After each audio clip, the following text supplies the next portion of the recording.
Hey everyone, Matt here from Doctors of Running. Today we're going to do a review, the last review you'll ever need on the New Balance FuelCell RC Elite 2. And the reason I say last review, version 2 is coming out as we speak. So there's plenty of reviews from other reviewers who have their hands on version 2 that's coming out.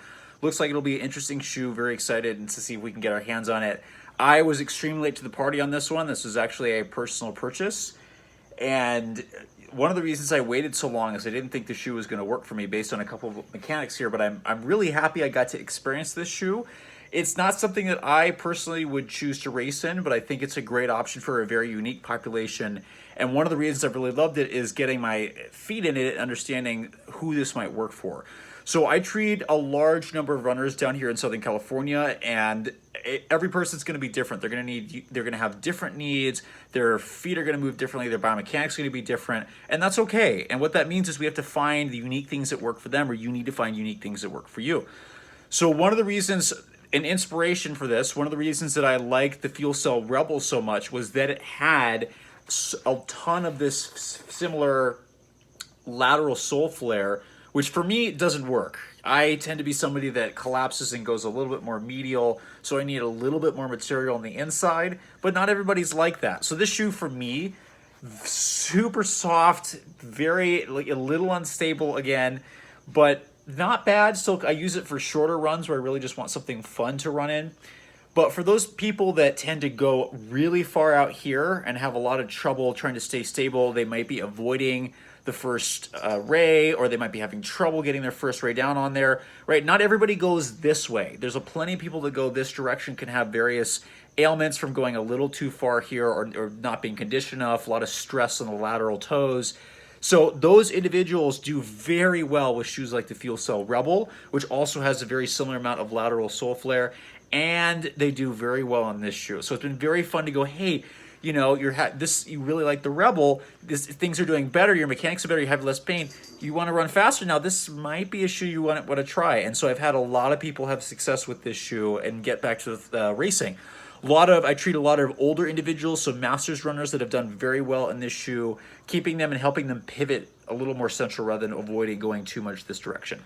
Obviously, take this with a grain of salt because every single person is going to run a little differently. So just because I'm talking about this unique population, you may or may not be in there. I don't know. I haven't evaluated you. You're going to have to figure out what works for you.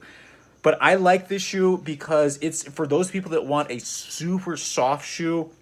A little lighter. This thing comes in at 7.3 ounces for being a carbon fiber plated racing shoe. Was pretty light. There's been a couple others that have dipped under the 7-ounce range. The Deviate Elite Nitro, I believe, is in that area. The Metaspeed Sky is in the 7-ounce range. The Vaporfly is in there, but this one is probably the most nimble feeling. It's a little less shoe than the other ones. Still a lot of stack height, but less shoe volume-wise, so it'll feel pretty quick. This is a shoe that definitely can move. Like, I would be very happy to take this, and I've done hill repeats in this, some a little bit faster stuff. But it's something if you want super soft, but still a decent drop. So there's about a 10 millimeter drop. If you land in the rear foot, obviously that changes and decompresses. But somebody that wants a little more traditional shoe with this new age concept, this is a great shoe for them. So again, a lot of those athletes that tend to be little masters runners-esque, or those that just want a little bit more traditional stuff, this works really well. And I'm a little sad, honestly, to see the FuelCell Elite or RC Elite 2 looks like they're getting rid of this. It means the shoe is going to work better for me, but it just means that the whole point is to have a variety of options. So just because something doesn't work for me doesn't mean I don't like it, right? For example, you know, I can't take this more than about 3 or 4 miles, personally. I can still do speed stuff in it, but just the lateral flare and how much I pivot over the inside and pronate, it's just not a great long distance shoe for me. But other people, it will work. For most people with neutral mechanics, this is probably going to be a 10K to half marathon shoe. Yes, it's really soft.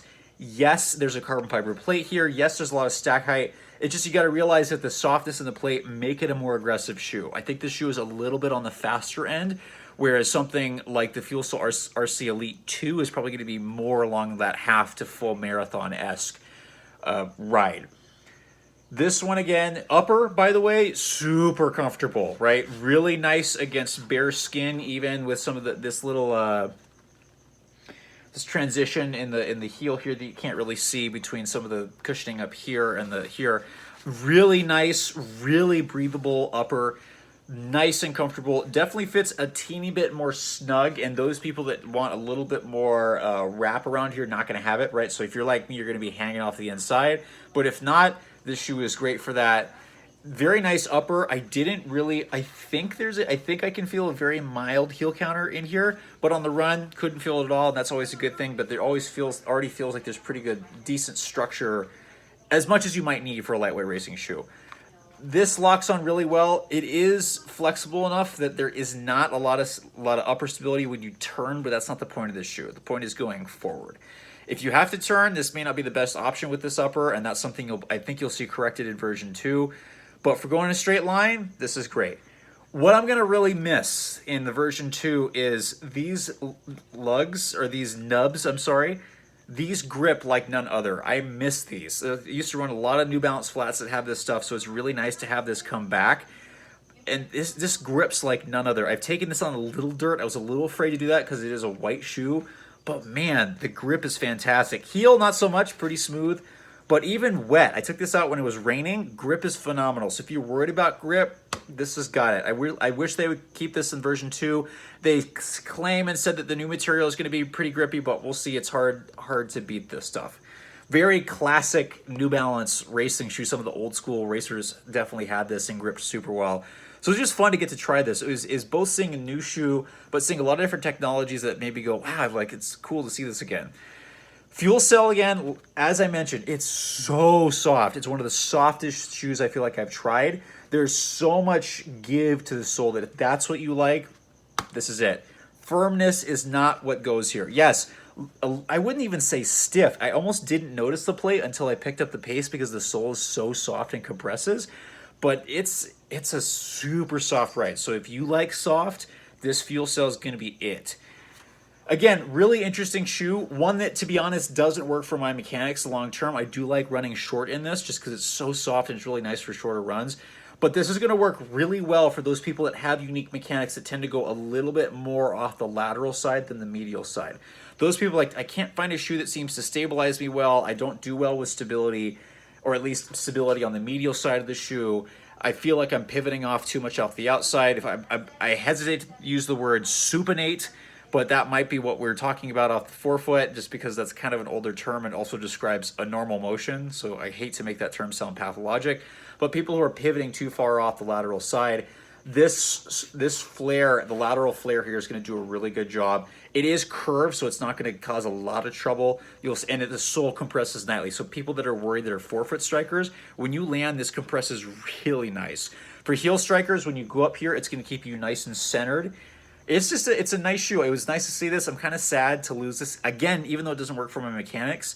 But I am excited to see what New Balance is doing. I think they're trying something different, which is nice, and not doing exactly what everybody else is doing. So we'll have to see. I'm excited. Version 2, this is the review of version 1 of the FuelCell RC Elite 2, coming in at 7.3 ounces.